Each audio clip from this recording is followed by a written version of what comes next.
I'm in a neighborhood cinema in 1951. The picture is The Painted Hills, the seventh and final Lassie film from MGM Studios. And there's Shep, that's Lassie's character's name. America's favorite rough collie has escaped the clutches of the villain at the snowy mountaintop. Cold and exhausted, she finally returns to her best human friend, Tommy Blake, and proceeds to lick his face like it was slathered in chopped liver from the 2nd Avenue Deli. Fade out, and the end. With the release of The Painted Hills, MGM announced it was out of the Lassie business. But, yes, there was still unfinished business, which had to do with Rudd Weatherwax, the owner and trainer of Pal, known to millions as Lassie, and owner-trainer of 8 subsequent Lassies, all male. Why all males? Call it Hollywood body shaming, 50s style. As the Orlando Sentinel reported, the female collie goes into heat twice a year, at which time she sheds much of her coat, causing hair and makeup issues for filmmakers. And what's this about Rudd Weatherwax? Seems MGM still owed him some $40,000 in back pay. And that's when they made a deal. In lieu of cash, Weatherwax could have the rights to the Lassie name and trademark. If this had happened a decade earlier, Weatherwax might have been lucky to tour Lassie through county fairs and supermarket openings. But this was the 1950s, the dawn of popular television. A meeting or 5 later, Pal was back on screen. The small one this time. In 1954, 2 TV pilots were shot in Calgary, Alberta. One of them was titled The Well. Now, okay, time out. The host is taking a timeout. A little myth busting here. Nowhere in all Lassiedom will you find a story of Timmy falling down a well and Lassie running to get help. In this episode, at a remote well, it's young Jeff, not Timmy, who encounters bad guys. One of them played by future Leave It to Beaver dad Hugh Beaumont, of all people. That's when Jeff sends Lassie for help. It's the same ones, Lassie. Go back to the house and get Gramps. I'll sneak up on them and watch what they're doing. Thither goes Lassie to warn Gramps. Father! Father! Nothing's happened to Jeff. Look at him. What is it, girl? Is it Jeff? 70-year-old spoiler alert, everything works out for Lassie and Jeff. Once the pilots were complete, Pal, the rough collie, was retired from the role. Once CBS greenlit the series, Lassie began a 19-year television run with a succession of 9 Weatherwax collies in the starring role. 19 years. By the time the series went off the air, Jeff actor Tom Reddig was 33 and long since out of the acting game. And with that, Lassie Get Help became one of television's mightiest tropes. A trope firmly rooted in reality. Today, in every part of the world, service dogs are being trained and certified to guide the visually and hearing impaired. And now, science is exploring new frontiers in canine capability. A growing body of evidence suggests dogs can be trained to sense a growing list of health conditions, including the onset of seizures, heart attacks, and strokes, and in many cases, to go find help. I'm Bud Bacone, and I'm about to introduce you to a whole new generation of service dogs and the growing, often unexpected range of breeds being deployed. Can you say service chihuahua?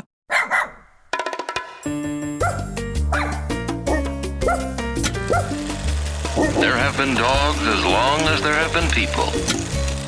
Cookies! This dog was going places. Fast. The American Kennel Club. Take your dog down and back for me, please. Down and Back. Stories from the AKC archives. This is the show for you. With Bud Bacone. This puppy has potential.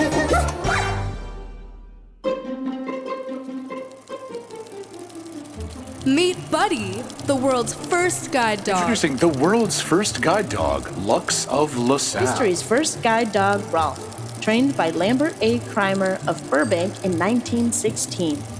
Newspaper archives are packed with stories of the first guide dogs for the visually impaired. Alas, most of those reports are bullshit. We know that because you and I recently toured the early history of guide dogs, and we know there's evidence of dogs guiding blind humans as early as 2,000 years ago.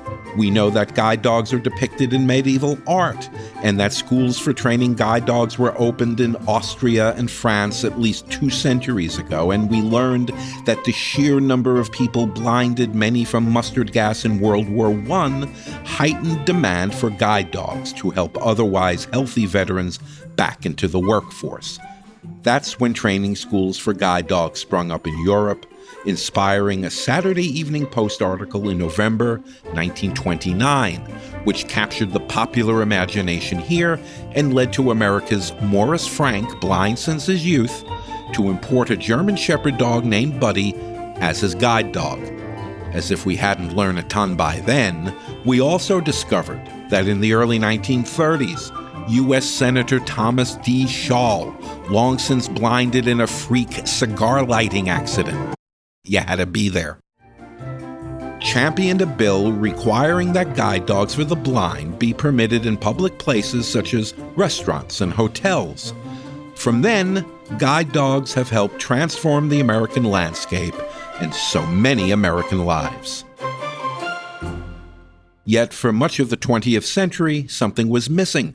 We humans simply didn't recognize the vast number of ways canines can assist us. It would be up to the canines themselves to educate us. And if dogs could provide a surrogate pair of eyes for the visually impaired, why not train other dogs to help the hearing impaired?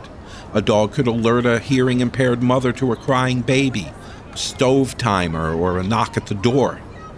In October 1976, an experiment was launched on the Lenox campus of Holliston Junior College in Massachusetts. With support from the local Lions Club, students in the animal care program set about training dogs to serve as 4-legged prosthetic ears for human partners. By that time, a separate organization had launched a very similar training program in Dallas, Texas. This one promoted by actor June Lockhart, animal activist and TV mom to Lassie's Timmy for 6 seasons. As a result of yet another program, University at Buffalo undergrad Wanda Miller roamed the campus with her sable Sheltie Jed, who alerted her when certain people called her name and drew her attention to specific sounds. Hearing dog groups were popping up all over America. Their success stories and positive press inspired more groups with fresh success stories, all of which has contributed to the myth that humans discovered the potential of hearing dogs in the 1970s. Why is it a myth? I'll show you what we mean. Follow me to the archives. A quick look through these albums of digital clippings tells the story.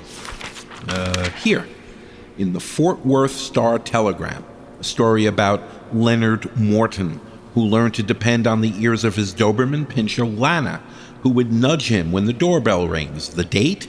June 12th, 1949. Santa Rosa, California, 7 years earlier, November 42. There's a filler piece on Mrs. Esther Masters and how she depends on her hearing dog Mitzi, a Boston Terrier, to alert her to household noises and visitors. Aberdeen, North Carolina, 1938. Engineer Fred Lewis depends on his mixed-breed Rags to indicate when the pumps at the city water station start and stop. When that happened, Rags' signal was to take his tail in his teeth and chase it in circles a few times.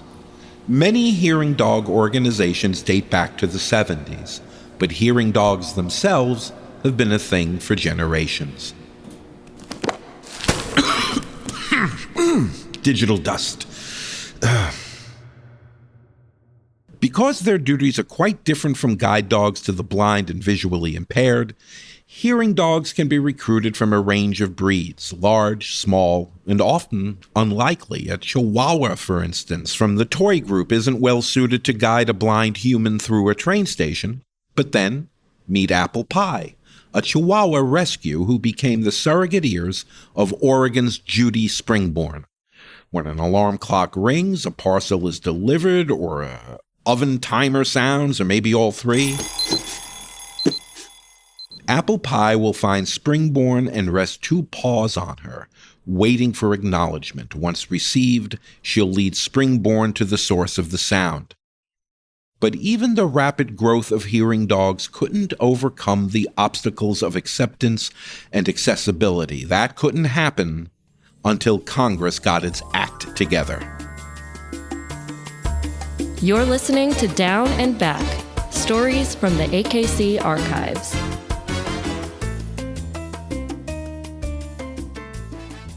And now I sign legislation which takes a sledgehammer to another wall. One which has... On July 26, 1990, President Bush the Elder signed the Americans with Disabilities Act, or ADA, a law which included widespread accessibility for service dogs.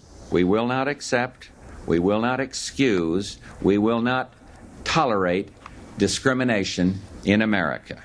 The ADA is the progeny of the civil rights movement a quarter century earlier. The movement to end discrimination now extended to include those with disabilities and the canines they depend on. For the purpose of the ADA, a service dog is defined as a dog individually trained to do work or perform tasks for an individual with a disability. It does not classify therapy, comfort, or companion dogs as service animals. A service dog within the Act cannot be prohibited from joining a human in line at a salad bar or self-serve food line. The two cannot be relegated to a special hotel room or charged an additional fee for housekeeping. Now here's where it gets nuanced. Service dogs, by ADA definition, do not require any special certification or registration, except for those that local laws require of any pet, such as a dog license. The canines are not required to wear special vests, and they do not require third-party professional training. In other words, it's up to the human to ensure that they have the right dog with the right training in relation to the disability. Just as important is the service dog's ability to focus on its work without distraction. AKC's Canine Good Citizen title gives you a good idea of what we mean. Though not a program specific to service dogs, it's designed to demonstrate a canine's ability to meet a high behavioral standard. Just how high is the bar? Let's illustrate. We've just conducted a side-by-side urban canine good citizen test. Our first candidate is a 2-year-old Akita named Candy. Taking the test at the same time is our own down and back sound designer, Josh. Both had to pass a demanding 10-point test. It includes exiting, entering doorways with no pulling, walking on a busy sidewalk without distraction, responding appropriately to noises, different surfaces, and moving objects, stopping, waiting, and crossing streets properly, ignoring food on the sidewalk, reacting properly to someone petting them, walking under control in a dog-friendly public building, proper handling on stairs and in elevators, being house-trained for city living, and demonstrating proper behavior in cars and on a subway. Candy's evaluation, 10 out of 10. Only a perfect score qualifies her for the Urban CGC. Josh, meanwhile, well, he came close. Which one tripped you up this time, Josh? The food on the sidewalk challenge. Yeah. Oh, I think this is ham. That one. Again. As owners and trainers struggle to keep the bar high for the performance and behavior of service dogs, science is slowly uncovering extraordinary new canine capabilities. Consider the case of Elizabeth Rudy. It was 1992 when she made her story public. Rudy was a Seattle-based veterinarian prone to epileptic seizures, and she had become convinced that her golden retriever, Ribbon, was able to sense that a seizure was coming. If Ribbon was on a leash, she would stop what she's doing, and her ears would drop down. If they were inside, she would lick Rudy's hands and sit looking at her. Sometimes she would whine.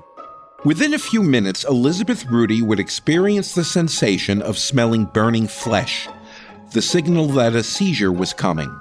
Less than a minute later, Rudy would start walking in circles, bumping into things, not conscious of what she was doing. 1,900 miles away, Carrie Harrison of Ypsilanti, Michigan, noticed that her 4-year-old Welsh Corgi, Owen, would change his behavior moments before she realized she was having a seizure. If walking with her, he would stop and just sit looking at her. When she realized what was happening, she would sit down beside him. Often he'd begin licking her face. After years of similar stories emerged, a nonprofit called Medical Mutts conducted a series of tests. In 2018, 5 dogs of different breeds were trained to identify and respond to the scent of someone who's having or had just experienced a seizure. Using cotton swabs, samples were taken from the skin of people the dogs had never met. Select samples were taken from people who were experiencing or had just experienced a seizure.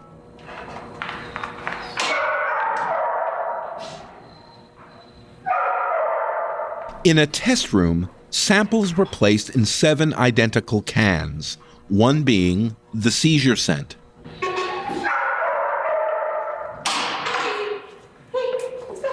One by one, the dogs were brought into the room to zero in on that one can, knowing a reward would follow. Scientific reports published the findings. 3 of the dogs located the correct can 100% of the time. The other dogs who had less training scored 60%. It's reckoned that the human body emits hundreds of odors, many mercifully subtle, detectable to the canine nose.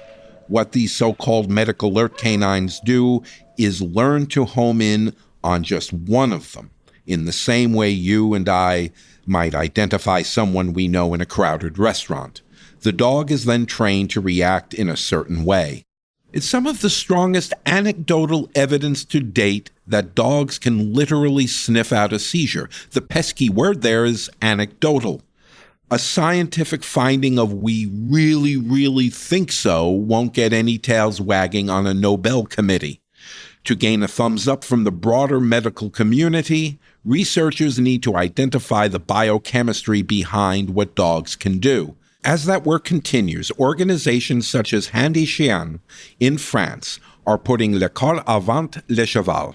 They're training and placing seizure-sniffing dogs with human partners, which isn't to take away from highly trained canines whose job is to react when their human has a seizure. Some are trained to lie down beside them to help protect them from injury. Some are trained to place their body between their human and the floor to help break their fall. And some are trained to trigger a device that signals for help. As for the science of dogs sniffing out medical conditions, much of the research is recent, but the idea ain't new. Some 2,400 years ago, Hippocrates theorized that odors, especially in a person's urine, can reflect disease. Human noses have been an instrument of medical diagnosis ever since. Only recently has attention turned to canines in a medical alert role. Olfactory superstars whose noses pack 20 times more scent receptors than a human schnoz. Yes, you in the back. What's taking science so long to look into this? Well, 2 theories on that. One, as we've discussed in the past, is that the institution of service dogs is relatively new. It took a world war to inspire the large-scale training, deployment, and in time, the normalization of guide dogs for the blind and visually impaired. And 2, there isn't yet a technology that can replicate the canine sense of smell. Research teams are working on it, but the latest reports suggest that, well, wait, let's ask. How's it going in there? Nope, need more time. Thought so. Oh, and a third point. Oh. Yes. You said 2 theories. All right. Theory 2A. The relationship between canines and humans has changed. Only in the last few generations have dogs really gravitated from the shed to the bed. Where they used to be outdoor animals, they've moved indoors with their humans. In this closer, more familiar daily relationship, humans have been better placed to notice their dogs' superhuman perceptive powers and to create a whole new class of working dogs. Consider the story of Emily. She was 6 when she was diagnosed with type 1 diabetes. By the time she reached her teens, she had on 4 occasions slipped into diabetic ketoacidosis, a diabetic coma. Enough was enough. Eventually, she was paired with Coda, an 18-month-old Labrador retriever trained to smell when Emily's blood sugar was too high, too low, or just right, and to alert her to take action. Though Emily carries equipment to monitor her blood sugar, she's discovered that Coda can warn her of an imbalance as much as a half hour before the gizmo registers anything. Coda sounds the alarm through what's called trained disobedience. When something's wrong, he'll touch her with his paw. If she ignores him, he'll jump on her. If she doesn't react, he'll go find a friend or a family member to tell, and he'll stay in that alert mode until Emily's blood sugar is back at normal level. 700 miles away, in Enid, Oklahoma, Joy and Taylor Buckminster were exhausted. Their 3-year-old daughter, Kaylee, was also diagnosed with type 1 diabetes. And because her condition could fluctuate so quickly, her parents had to set an alarm every 2 hours through the night to monitor their daughter's blood sugar. It soon took a toll on their REM sleep. That's when they were paired with Memphis, an 8-month-old canine trained to serve as an early warning system, alerting Kaylee's parents to changes. Similar stories are playing out in cities and towns worldwide. So-called medic alert service dogs are being trained and deployed to use inherent gifts that are widely accepted, but not scientifically proven. And not just for detecting seizures and blood sugar levels. Growing evidence, still largely anecdotal, suggests that dogs often change their behavior just prior to the onset of a migraine headache in their human. Others can detect an oncoming bout of narcolepsy, which can overtake humans with a sudden attack of sleep and even a loss of muscle control. Some dogs, it is believed, can anticipate a cardiac emergency. Others may detect the onset of specific types of cancer. And as you might guess, dogs have been in training for the past couple of years to detect strains of the COVID virus. You remember when we were hauling Which brings us back to Lassie. We didn't want to leave you imagining that the character played by Leave It to Beaver TV dad, Hugh Beaumont, was actually a villain. In the tag scene, he pops by to announce that he quit as lawyer to the bad guy and recovered the deed to the stolen half-acre of the Miller's farm. The Millers, in gratitude, shake his hand. First Grandpa, then Jeff, then Mom, then, of course, Lassie. Oh, now that really makes it unanimous. Neither would we want to leave you thinking that the skill set of a wicked smart rough collie was limited to warning Grandpa Miller that someone's fallen down a well, though that's the sort of task long since instilled in many service dogs. Not when we know that they, like so many breeds of service dogs, can serve as a canine prosthesis, providing hearing or vision that their humans lack, or that their hypersensitive olfactory skills can help change or even save lives. Anything yet? We need more time. Even if science can't yet explain how. Down and Back, stories from the AKC archives. Visit akc.org for more on all things dog and find bonus materials for this episode. Follow AKC on Instagram, TikTok, and Facebook at American Kennel Club. On Twitter at AKC Dog Lovers. And let us know what you thought of the show. And let us know what you thought of the show. If you're new around here, subscribe with your favorite podcast provider to catch up on this season and past episodes. Founded in 1884, the American Kennel Club is the recognized and trusted expert in breeds, health, and training. We advocate for responsible dog ownership and are dedicated to advancing dog sports.